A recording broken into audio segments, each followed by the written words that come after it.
vous êtes avec nous. Est-ce que vous souhaitez réagir en ouvrant votre micro, bien sûr, si vous pouvez? Oui. On vous écoute. Voilà, moi j'ai pris la question telle qu'elle a été posée. Le monde associatif peut-il viser plus que la seule réparation des dégâts des politiques néolibérales? Alors ça va crotter beaucoup de choses qu'elle quitte du carton, mais peu importe. Et je vais rester un peu collé sur mon texte pour pas trop déborder dans le temps, sinon je me connais assez bien pour savoir que j'ai tendance à le faire. Bon, si je dis que nombreuses associations, notamment celles qui reçoivent des financements publics, sont, et depuis plusieurs décennies, du moins en France, et de fait, de plus en plus limitées à la seule réparation des dégâts des politiques néolibérales, au point d'en oublier l'objet social qui a présidé à leur création.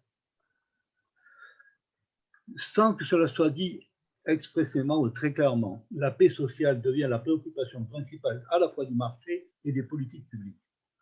Ainsi, le commun associatif qui lie les adhérents et les militants autour d'un projet librement choisi et dont ils sont co-responsables et co-acteurs est totalement ou en grande partie instrumentalisé et détourné de son sens par la commande publique. Ça, c'est un paysage un peu général que, évidemment, en quelques lignes, il est bien insuffisant d'en dire la totalité. Nous n'en finirions pas de faire l'inventaire des dégâts causés par les politiques néolibérales et de cette alliance entre un capitalisme tout-puissant et des États qui en facilitent le développement et l'emprise à l'échelle planétaire, quels que soient les régimes. 1 milliardaire de plus tous les 3 jours dans la Chine communiste de Mao. Ne doit-on pas considérer le capitalisme néolibéral comme une forme nouvelle de totalitarisme mondial touchant quotidiennement tous les individus, et là je cite Dardo et Laval, appelés désormais à se concevoir comme une entreprise, en adoptant et en subissant l'ensemble des discours, des pratiques, des dispositifs qui déterminent un nouveau mode de gouvernement des hommes selon le principe universel de la concurrence. Vous trouverez ça dans un bouquin qui me paraît moins incontournable. Et là, je rejoins sans doute Luc, La nouvelle raison du monde, essai sur la société néolibérale, qui précède le bouquin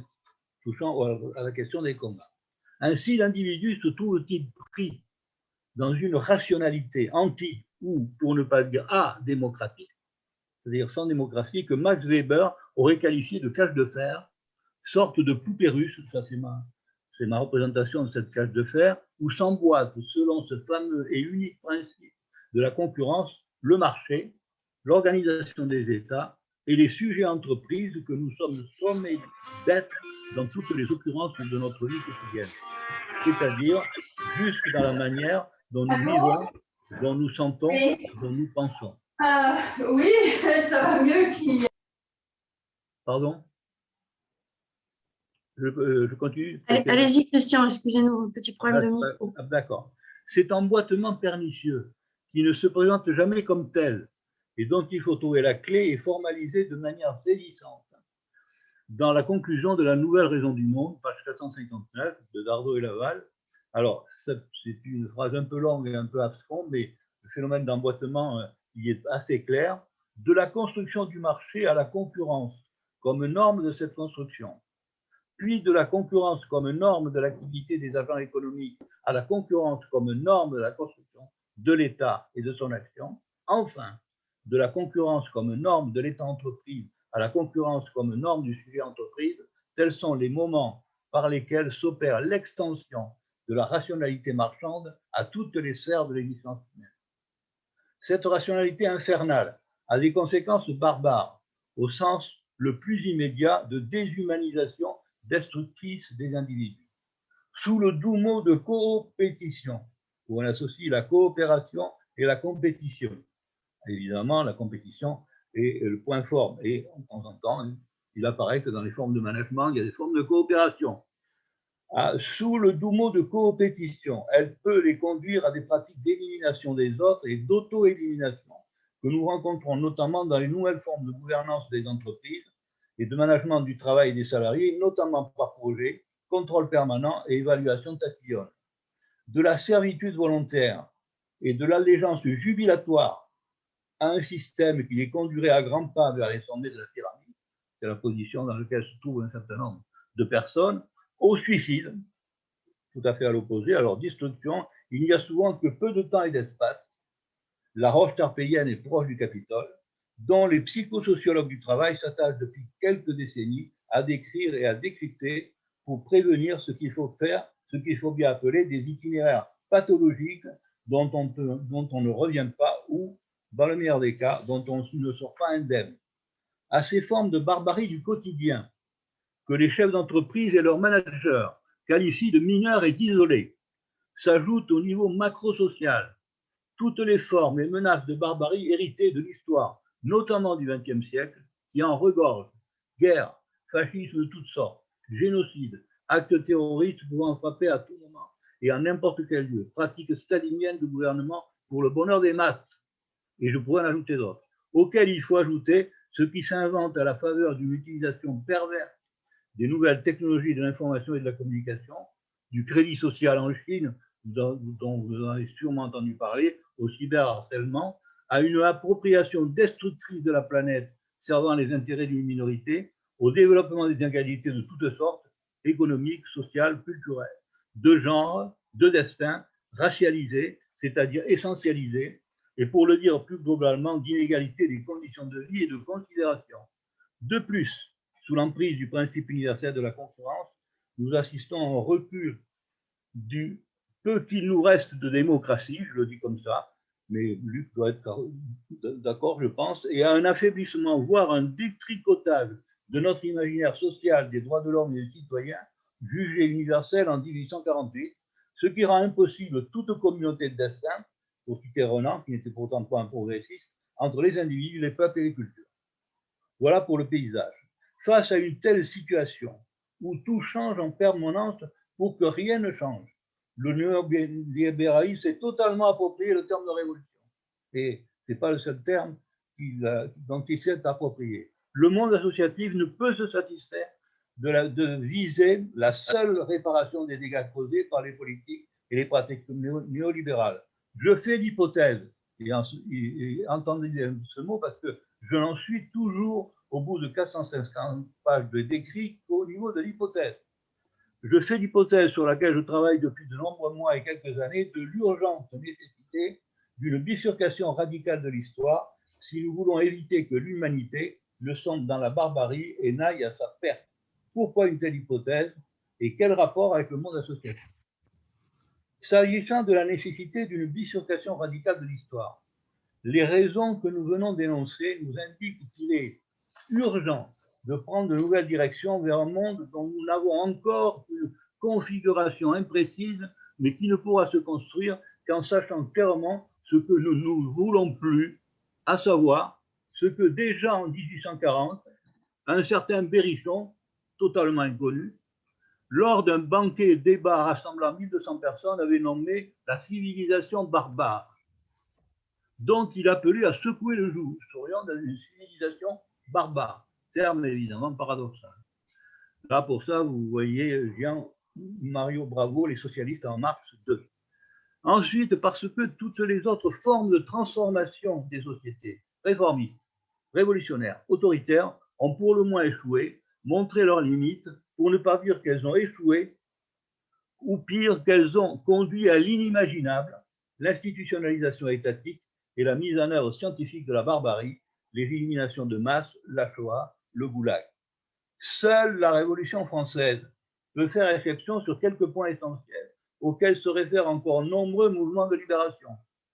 Tout d'abord, la réalisation et le rôle qu'ont joué les cahiers de doléances, dont Jean Jaurès dira, dans sa monumentale Histoire socialiste de la Révolution française, que c'est tout un monde de souffrance et d'abus. C'est aussi tout un monde d'institutions nouvelles qui est contenu et comme ramassé dans chacun de ces cahiers. Ainsi, toute la Révolution a été contenue dans les cahiers du tiers-État, bien évidemment. Les moyens étaient marqués comme des buts et tous ou presque, tous tracent avec précision le plan administratif et politique de la société nouvelle. À cela s'ajoute, évidemment, pendant la Révolution française, l'abolition des privilèges, qui est quand même un élément essentiel, la déclaration des droits imprescriptibles de l'homme et du citoyen, la proclamation de la République et le droit de vote, même s'il reste encore très restreint, le décret du 4 de 1794 abolissant l'esclavage dans les colonies françaises, l'expérience communaliste des sans-culottes de 1792-1793 face au leadership de la bourgeoisie. Et pourtant, malgré toutes ces avancées, toutes ces choses, et pourtant, malgré cela, le peuple français n'échappera pas à la réaction thermidorienne, au coup d'État du 18 mai 1799, aux guerres et à la monarchie impériale napoléonienne, ni aux différentes formes de restauration monarchique, Louis XVIII, Charles X, Louis-Philippe, comme si tout était toujours à recommencer. Que peut donc affirmer, qui peut donc affirmer au regard de l'histoire, et là j'interroge la réalité sans y répondre, mais c'est implicitement compris dans la question, et sans sourciller que le développement des forces productives entrant en contradiction avec les rapports de production existants peuvent conduire à une révolution sociale qui transformerait radicalement la société, pour prendre un texte que l'on trouve au tout début de la contribution à la critique de l'économie politique, notamment dans sa préface, au profit d'un prolétariat embarquant l'ensemble des peuples opprimés vers un avenir radieux. Qui peut imaginer que la baisse tendancielle du taux de profit, autre loi du marxisme scientifique, conduit à terme à une crise générale du capitalisme dont il ne pourra jamais se relever? Qui peut encore militer pour une révolution de type bolchevique, passant par une dictature des prolétariats qui conduirait à une société sans classe et donc sans État oppressif, faisant ainsi du communisme le mouvement réel qui abolit l'état actuel des choses, pour faire référence à l'idéologie allemande? Qui peut encore penser et croire à ça? Je pose la question. Évidemment, on peut le croire et le penser, mais il faut en discuter. Si une solution existe, et nous avons vu qu'elle était nécessaire et qu'elle devait être radicale, il faut la chercher ailleurs, lui donner un autre nom et mettre en œuvre d'autres manières de faire. C'est cet autre que je nomme bifurcation. L'humanité a déjà connu 3 bifurcations radicales qui font ce que nous sommes aujourd'hui. Premièrement, l'hominisation fondatrice, il y a quelques 7 à 8 millions d'années, qui voit la lignée humaine se séparer des autres hominidés, position debout et fort développement de la boîte crânienne, puis l'humanisation, avec la domestication du feu, il y a à peu près 1 million d'années, l'apparition du langage, d'outils sophistiqués, de la pensée symbolique, des sépultures, de l'art. Enfin, le passage des sociétés des chasseurs-cueilleurs à l'élevage puis à l'agriculture, ce que certains appelleront la révolution du néolithique, il y a environ 10 000 ans, avec toutes les transformations dont nous sommes encore les héritiers. La sédentarisation, la création des premières villes, des États-cités, des cités-États, de vastes empires, l'invention de l'écriture, du droit positif, de la propriété privée et du pouvoir politique, le développement des techniques, des mathématiques, de la philosophie, l'expérience des différents régimes politiques, dont en particulier la démocratie chez les Athéniens. Nous sommes à nouveau au pied du mur avec une urgence qui n'a rien à voir avec les précédentes bifurcations, aussi importantes soient-elles. Cependant, cette urgente nécessité de bifurquer radicalement et de sortir d'un néolibéralisme qui est la forme la plus aboutie du capitalisme ne part pas de rien. Selon mes recherches, je mets beaucoup de guillemets là-dedans, selon mes recherches, cette bifurcation commence dans les premières décennies de ce siècle de fer qu'est le long 19e siècle, tout particulièrement avec ceux que Engels appellera les socialistes utopiques, ainsi qu'avec Proudhon, qui alimenteront la pensée marxiste, avec et malgré les critiques que celle-ci leur portera. Ces premiers socialistes, dont certains sont presque totalement oubliés encore de nos jours, ont pour nom Saint-Simon, Fourier, Cabet, Owen, considérant, pour ne citer que les plus connus. Leur influence s'étend sur de nombreux pays d'Europe occidentale, marqués par le développement fulgurant du capitalisme et pour certains jusqu'aux Amériques. Certaines de leurs doctrines font école et se traduisent dans des expériences concrètes, comme les phalanstères de Fourier et les familistères de Godin. Elles ne concernent pas que l'ouvrier producteur, mais aussi son logement, son éducation, ses modes de vie, ses capacités de créer, les relations entre les sexes, autrement dit la globalité de l'homme, appelé à coopérer d'une manière à la fois libre, plus égalitaire et surtout plus fraternelle, à faire preuve de solidarité, à mutualiser ses forces physiques et ses capacités sensibles et intellectuelles, à concevoir un monde nouveau, débarrassé de ses exploiteurs et fonctionnant dans une harmonie constamment recherchée, où la violence doit faire place à la parole et à la confrontation des points de vue, autrement dit, débattre pour ne plus se battre. Ces principes ont du répondant sur le terrain, sans pour autant qu'il y ait toujours des liens de détermination directe dans les classes populaires de cette première moitié du XIXe siècle, sous la forme de sociétés de secours mutuels, de coopératives de production et de partage des bienfaits du travail, de caisses de solidarité pendant les périodes de chômage, de grève et de lutte sociale. Dans le même temps, et malgré les interdits et les violentes répressions, où l'on compte quelquefois les morts par dizaines, se développent des espaces de discussion et de débat politique sous la forme de regroupements de masse et de banquets fraternels. Le maître mot de ces actions et expériences sont le mutualisme, la démocratie directe et surtout l'associationnisme, dont les pratiques sont interdites depuis la loi Le Chapelier de 1791. Nous avons là des préfigurations concrètes de ce que l'on appellera plus tard l'économie sociale et solidaire, le droit de créer des syndicats, de se liguer pour une cause, le conseillisme, par exemple sous la forme des soviets ou les conseils ouvriers, pour en faire aboutir à la libre association avec la loi de juillet 1920. La Commune de Paris,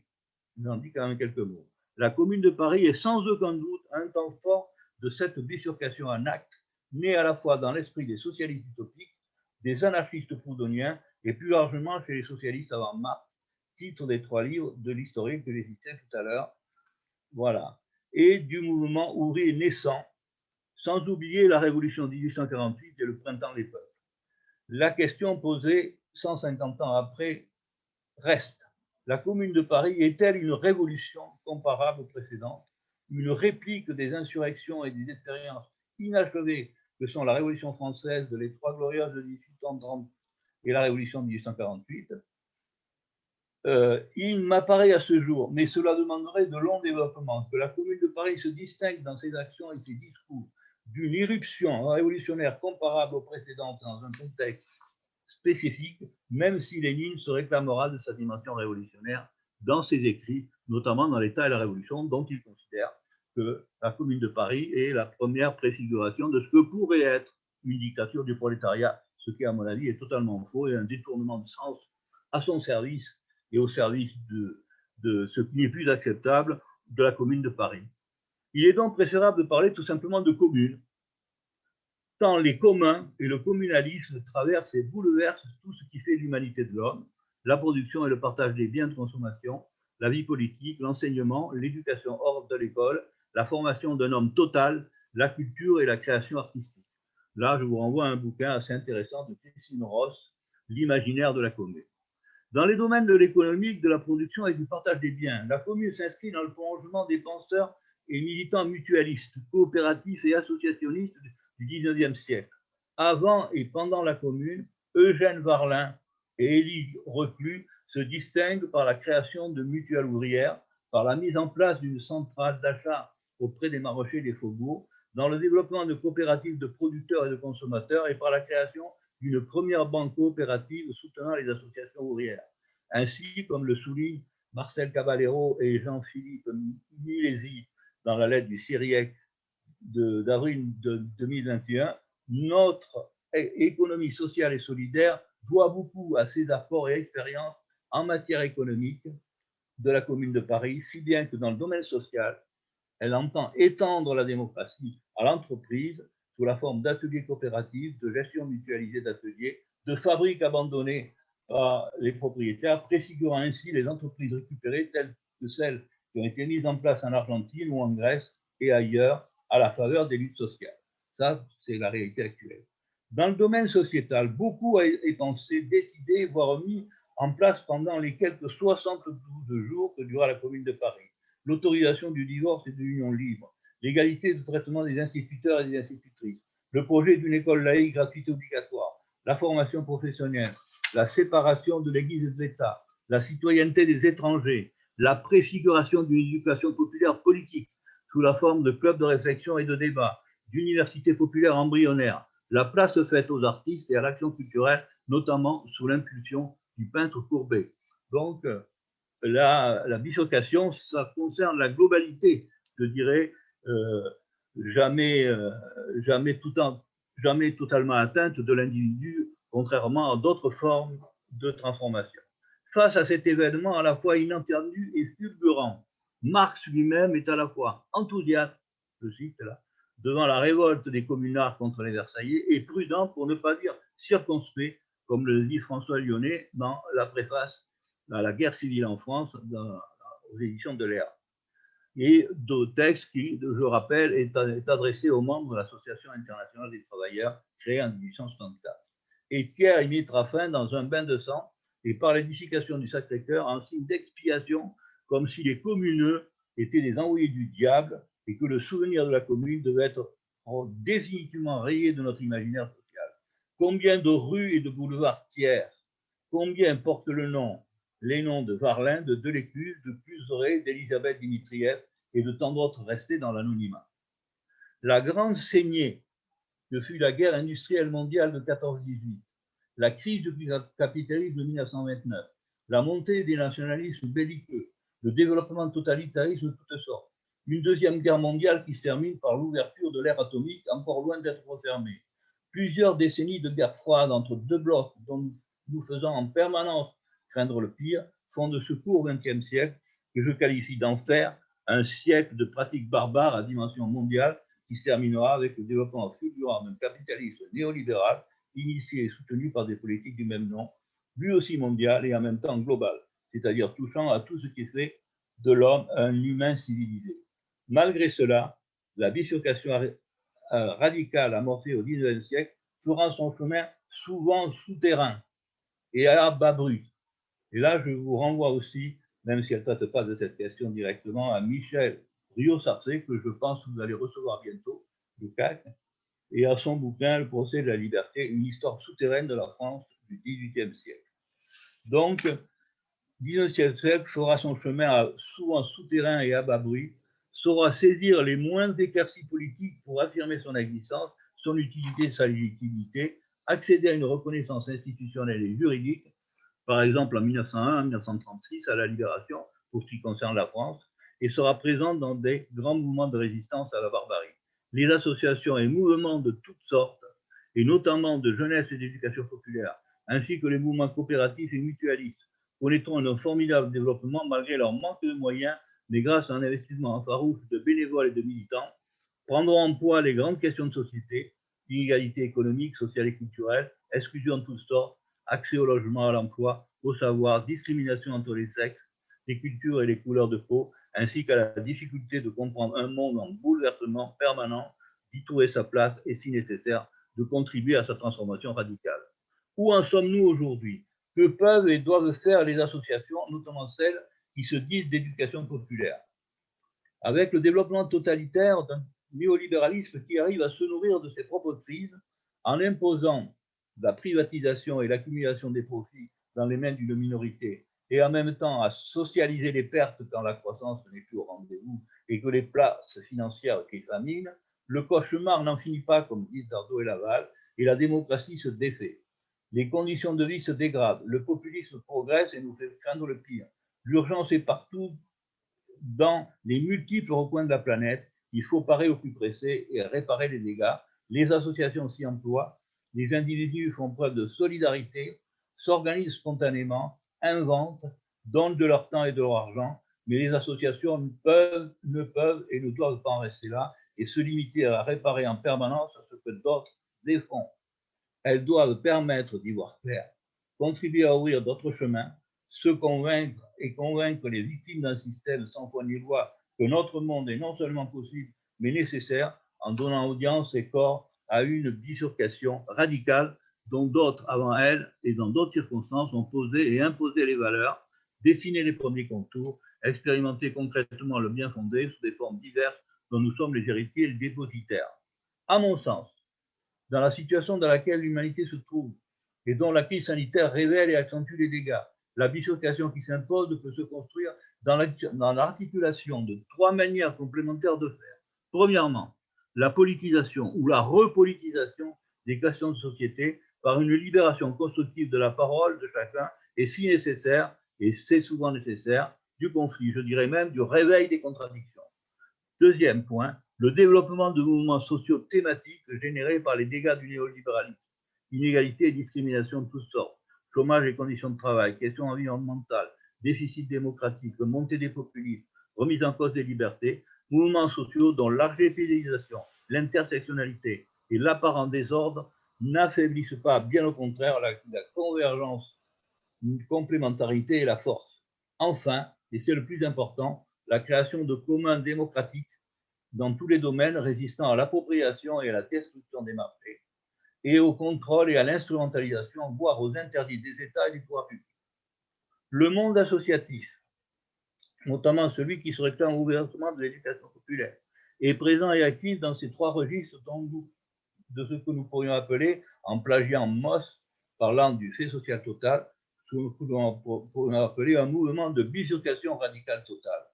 Et de deux manières. D'une manière que l'on pourrait qualifier de spontanée et d'organique, le mouvement des Gilets jaunes est à la fois associationniste, coopératif, social, politique et d'éducation populaire mutuelle sur des grandes questions de société, comme le furent en leur temps, 1788-1789, la rédaction des cahiers de doléances. La deuxième forme d'éducation populaire, associative, fédérée ou non, que je qualifie de propédeutique, au sens de formation préparatoire à la prise de parole, à l'engagement et à la création et à la gestion démocratique de communs, est appelée à jouer un rôle tout aussi important si on lui en laisse l'entière liberté dans ses objectifs comme dans ses modes d'action. Qui dira en effet que la prise de parole en public est chose facile pour tous s'il n'existe aucun lieu pour s'y essayer? Qui dira que l'engagement collectif, même si on considère la cause juste, est spontané et à la portée de tous, tant il y a de freins de tous ordres, sociaux, institutionnels, par exemple la répression, culturels, familiaux, économiques, la grève coûte cher à celui qui s'y engage, de genre, l'analyse sous cet angle des mouvements de femmes est éclairant. Qui dira que la gestion démocratique de commun va de soi, même si le besoin ou les injustices l'imposent comme seule alternative dans un système dominant et dévastateur? Quelles sont les fonctions et missions d'éducation populaire des associations pouvant concrètement se traduire dans des manières de faire utiles à une bifurcation radicale de l'histoire? Je me contenterai de les énumérer en précisant qu'elles sont complémentaires et se renforcent mutuellement. Premièrement, l'élucidation de mondes de plus en plus complexes, ce qui peut s'opérer de deux manières. En s'appropriant collectivement, par exemple par l'archontage, l'intervention débat, les visioconférences débat, des savoirs savants, ou bien en situation, par la compréhension collective de notre environnement immédiat, le quartier, le village, la commune, à même d'éclairer des engagements, de susciter la création de communs solidaires, de penser et d'agir localement pour pouvoir penser et agir globalement le moment venu. C'est cette idée qu'on trouvait chez les altermondialistes où il fallait penser globalement pour agir localement. Je pense qu'il faut penser et agir localement pour pouvoir penser et agir globalement. On ne peut pas séparer les deux. Deuxièmement, la conscientisation ou prise de conscience de la place que l'on occupe dans ce monde, du micro au macro, de la place que l'on pourrait ou devrait occuper, des engagements même modestes que l'on est prêt à consentir pour que la situation de chacun soit meilleure. L'émancipation, qui ne se résume pas au mouvement de masse mettant à bas les tyrans, mais qui consiste au quotidien à sortir aussi modestement que cela soit, et j'insiste là-dessus, aussi modestement que cela soit, une première prise de parole en public, la pétition que l'on signe, la participation à une délégation visant à faire respecter ses droits, l'engagement plus affirmé dans les instances dirigeantes d'une association, donc sortir aussi modestement que cela soit de la situation qui nous est assignée par les rapports sociaux, le genre, l'âge, le handicap, la maladie, les accidents de la vie et quelquefois même notre culture d'appartenance. Et si, à l'image des petites perceptions de Leibniz, dans nouveaux essais sur l'entendement humain, celles de milliards de gouttelettes et de vaguelettes d'eau que notre oui ne discerne pas, mais qui font le souffle de la mer qui me submerge, les petites émancipations nous mettaient sur le chemin de grandes émancipations qui font l'histoire. L'individu s'entoure transformé, de sujet assujetti, résigné, assigné à résidence, il devient sujet acteur citoyen. Ainsi, à la différence d'autres formes d'éducation, l'éducation populaire associative ne saurait être un acte autoritaire, mais un processus d'autorisation, aurait dit Ardoino, ce qu'a repris Luc Carton, à penser et à dire ce qui jusqu'alors était interdit ou semblait impossible. Troisième point, l'augmentation de notre puissance individuelle et collective de penser et d'agir, qui nous fait passer du pouvoir sûr que l'on subit ou que l'on impose. Certains acceptent de porter des chaînes pour pouvoir avoir le plaisir d'en donner, disait déjà Rousseau dans son essai sur l'origine de l'égalité parmi les hommes, au pouvoir d'eux. Si nous voulons éviter les dérives vers une volonté individuelle ou oligarchique de puissance, Il faut que cette puissance de penser et d'agir, nourrie par l'élucidation, la conscientisation et l'émancipation, soit démocratique, chacun pouvant sans entrave s'exprimer, analyser, faire des propositions, en débattre contradictoirement, délibérer et arbitrer, ce qui donne à la décision toute sa légitimité. Je termine. L'histoire ne fait rien, dit Desmarques. Ce sont en fait les hommes qui font l'histoire, ceux qui ont intérêt à la reproduction des rapports sociaux en place, comme ceux, les dominés, les subalternes, les derniers de cordée, qui doivent se libérer de la cage de fer dans laquelle les premiers les enferment. Changer de direction, bifurquer, donner corps à ce que certains ont pensé expérimenter il y a plus de 2 siècles, élargir les failles d'un système qui se croit tout permis, ouvrir des chemins qui ne sont pas tout tracés. Voilà la solution. Elle exige des prises de conscience constamment éclairées, une volonté d'émancipation sans cesse renforcée, une puissance individuelle et collective et démocratique de penser et d'agir dont les obstacles et les échecs ne sauraient empêcher l'augmentation. C'est à ce mouvement réel